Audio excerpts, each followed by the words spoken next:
What up, everybody? This is your boy Dedrian Colon from House of Wrestling. This is my review for the April 28th episode of Impact Wrestling on Access TV.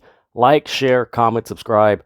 Follow House of Wrestling on all social media platforms. Follow me, Dedrian180, on TikTok, Twitter, and Instagram. This show, I will have to say, Impact Wrestling has done a tremendous job of building momentum. But more so being very consistent. This was yet another show that was consistent, fluid, just very progressive, not too much, not holding back a little. It was just so good. Like I shared in my previous reviews for Impact Wrestling, their weekly shows, and of course this past Saturday, Rebellion, they're doing a good job. They've had some of the most consistent TV shows as far as booking and just fluidity throughout the show in all of pro wrestling. And I mean that. It's been more consistent than Raw, NXT, some Dynamites, some Rampages. Like, this has been a very consistent show. If Impact Wrestling were on another network, let's say like a CBS or trying to think of another network. Let's say maybe MTV or something like that. I don't know if that's something ideal. Maybe ideal for them because the challenge is always in like the top 10 as far as ratings and everything. But if they were on another network, like, they would be making some noise. This is a very, very, very good episode of Impact Wrestling. We got to see a few debuts, or a debut, and just a whole bunch of fun stuff. The women's division, they keep knocking it out of the park. Very consistent with that. But man, this show, man, it's, as the weeks go on, I'm enjoying reviewing it for you guys. Subscribers, and thank you guys to the new subscribers to House of Wrestling. Thank you guys, appreciate it. I'm enjoying watching this and reviewing it, and then conversing with you guys. Leave a comment on what you thought of this week's episode of Impact Wrestling. It's fun, and I love this dialogue, and that's the cool thing about Impact Wrestling, that it's so fun that it's cool to talk about. It's like, wow, this is really, refreshing, and just so many things and so many possibilities that could happen in Impact Wrestling. But man, it started off with Violin by Design. They came out, gave a promo, basically saying that they took power control over everything. They were just, they did outlast 7 other teams in the 8-team elimination match at Rebellion. I had to make sure I said that right, because it is kind of a tongue twister. 8-team, tag team, all that stuff. But so they were given that promo. Rhino and Heath, they came out.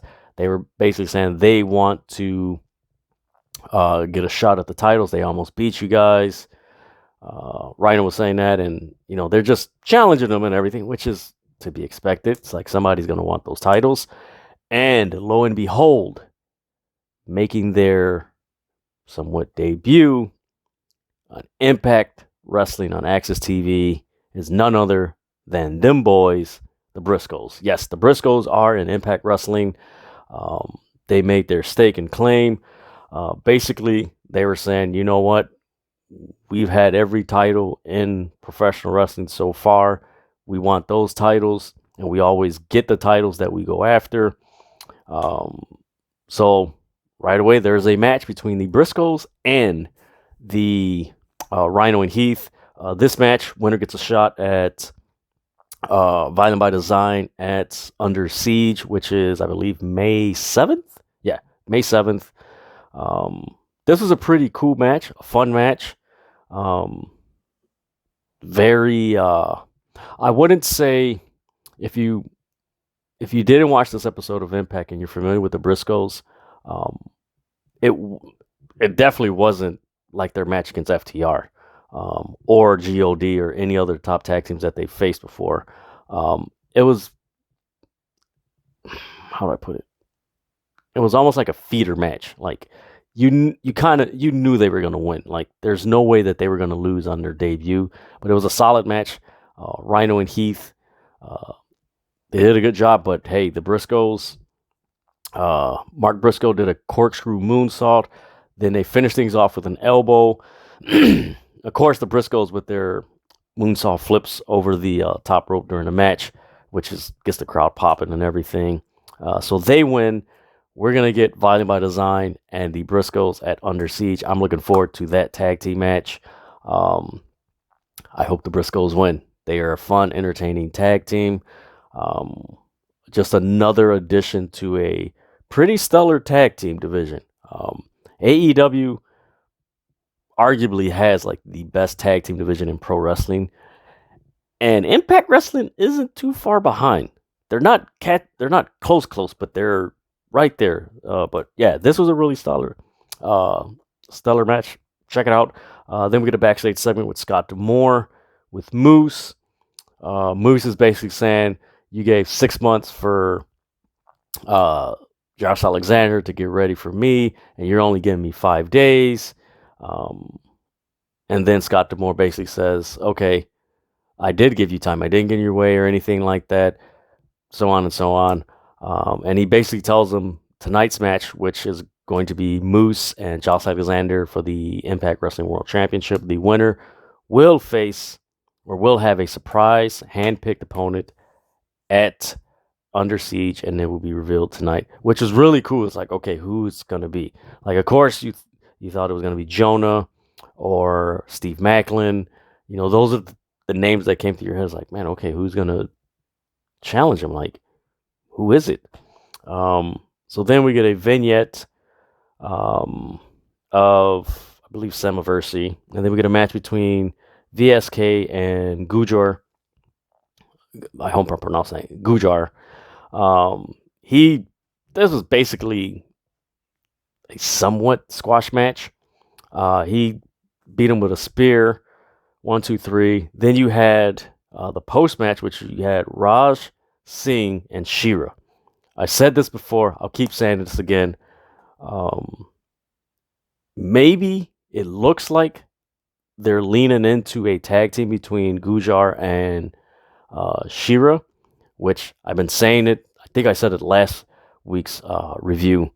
They need to put them as a tag team. One, they're unique.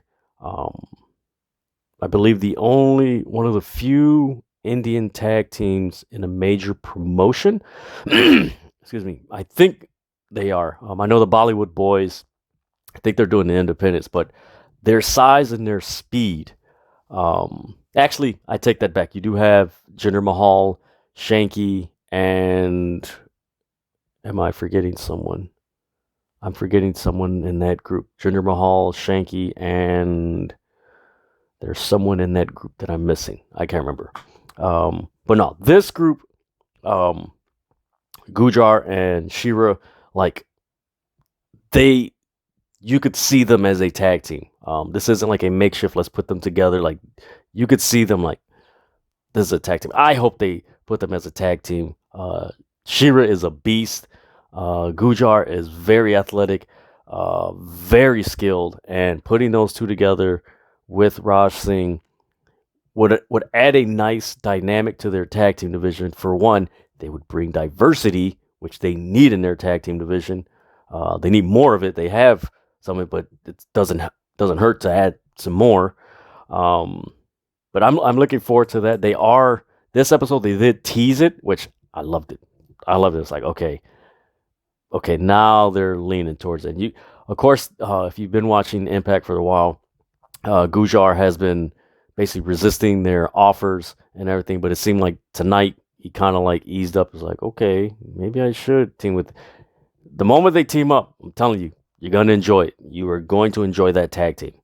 Then we get a backstage segment with Ace Austin being announced as the X Division champion. He's being interviewed. Then he gets confronted by Rocky Romero. Rocky Romero's like, hey, you want to be in the Best of the Super J's tournament? He's like, oh, cool. And Rocky Romero's like, well, let me challenge you for that X Division. He's like, no, you got to get back of the line. Rockamira's like, basically, Rockamira's like, well, I am in X Division, and I'm really good friends with your boss, Scott D'Amore, so let me make that match. He turns around, then he runs into Mike Bailey. Mike Bailey's like, oh, congrats.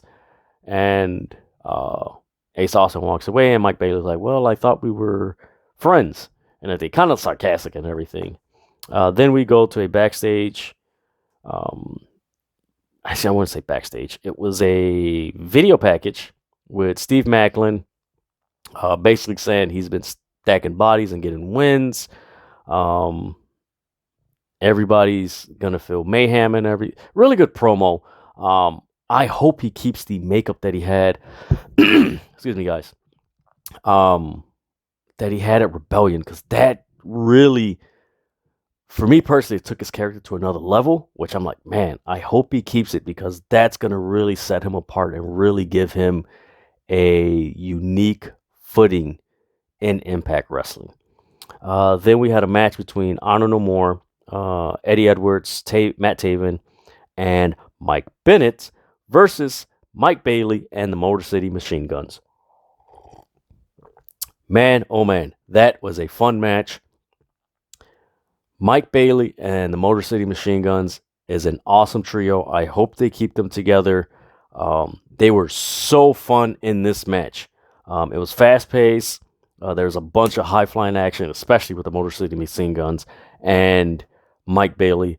Mike Bailey, of course, did his infamous moonsault off the top rope onto the floor. What was it? Eddie Edwards, he did his Die Hard driver. And as he did that, Matt Taven and Mike Bennett did a super kick. 1, 2, 3. Honor No More won. Liked this match. Liked it. It just added more to Honor No More. No pun intended. They're one of my favorite factions in Impact Wrestling. So after the match, they're celebrating the Bullet Club. Gallows, Anderson, Chris Bay, and Jay White come out. Honor No More and Bullet Club start fighting. I've been saying it the past few weeks. Something is going to happen with Bullet Club. It's not a coincidence Bullet Club is feuding with Honor No More. It's not a coincidence Bullet Club, has their thing in New Japan, and they're feuding with God and I believe Tanahashi in that group. It's not a coincidence that Jay White and the Undisputed Elite in AEW are kind of aligned. Just wondering, like, something's going to take place. And of course, with this Bullet Club, Honor No More, my thinking is, okay, who the hell is going to turn and join Bullet Club? It just feels like there's someone within one of these promotions, AEW and Impact, that's going to join Bullet Club. But man, I love this post-match fight. I'm looking forward to this feud. It does feel like Bullet Club is the de facto face, where they're the good guys and Honor No More is the bad guys, which, I like Bullet Club. I like Gallows, Anderson, Chris Bay, Jay White. I like Matt Taven, Mike Bennett, and Eddie Edwards. I like all those guys, so it's just fun for me. Sit back, okay, let me see how this story unfolds. I'm good. Then we get a backstage interview with Josh Alexander, and he's basically saying he's ready for Moose tonight, and he's not afraid that, what Moose is going to do, and if he's going to lose, he's just very confident. He exudes the confidence in his interview. Then we get Taya Valkyrie coming out, delivering a promo. She comes out with the Reign of the Reigns championship belt. She says that she was self-reflecting. She knows who she is, and she declares it. She is a 4-time Reign of the Reigns champion. She starts celebrating and, raising the belt to the crowd. Deonna Purrazzo attacks her, which was like, whoa, okay, this is interesting. After she attacks her, she's working her arm. She puts her in I forgot Deonna Purrazzo's, kind of like the crossface. There you go. So as she has her in that move, Decay comes out. Rosemary and Havoc come out. Deonna Purrazzo lets go of the hold. She walks out. Then you get, leads into the next match, which is Decay, Havoc, and Rosemary versus Tasha Steele and Savannah Evans. Really solid match. I like this match. It wasn't too much. It wasn't too little. It just added to the dynamic of Tasha Steele and Savannah Evans.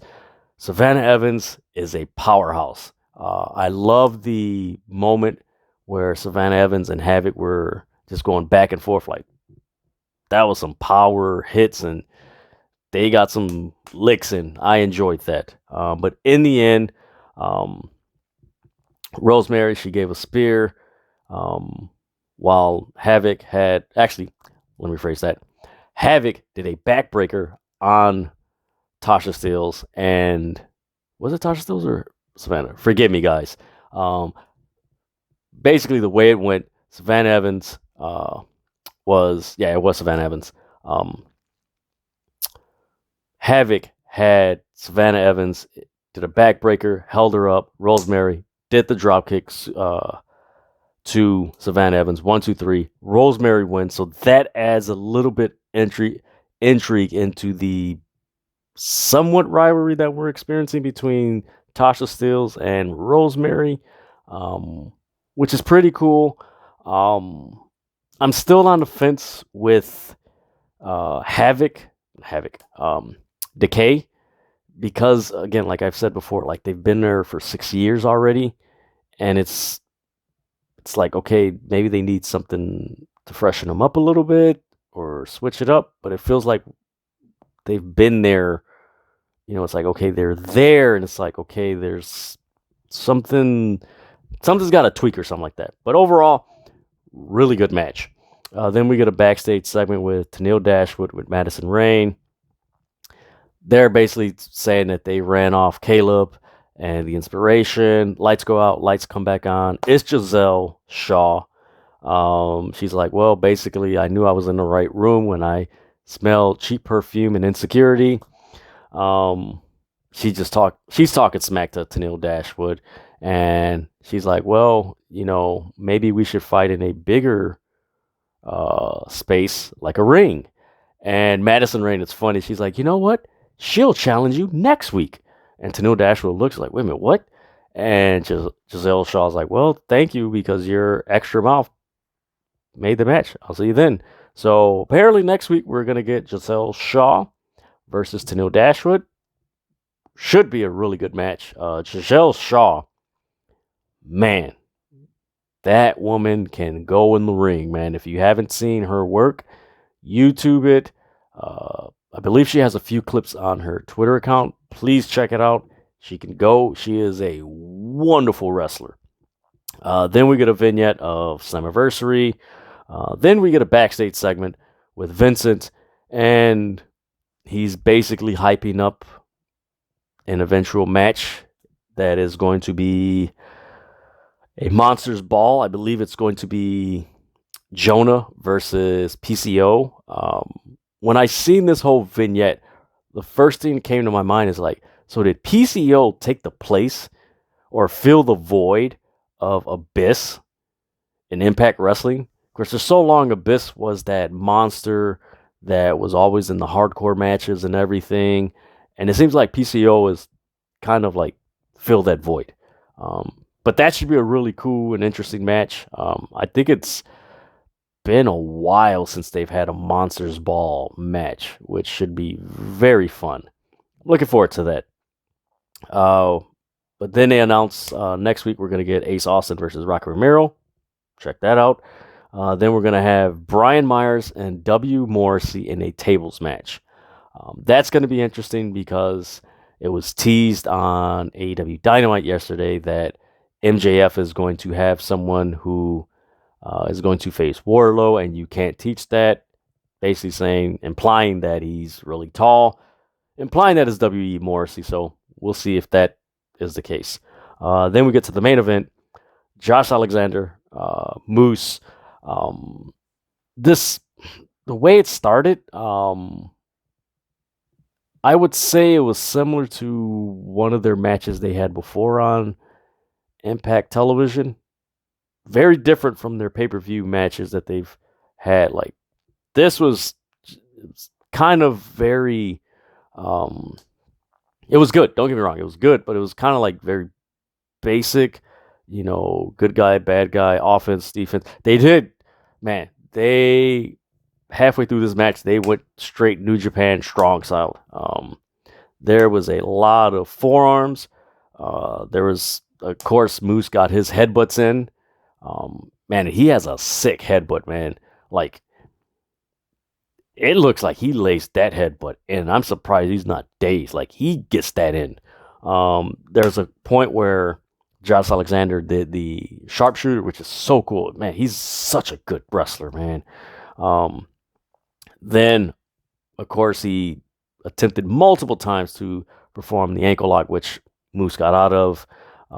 Then, after a while, Moose got the advantage, did a rock bottom. Josh kicked out. Then we had Moose do a buckle bomb on Josh Alexander.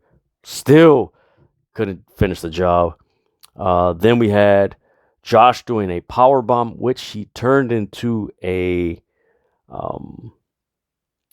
ankle lock, got out. Then he did his C4 spike finishing move.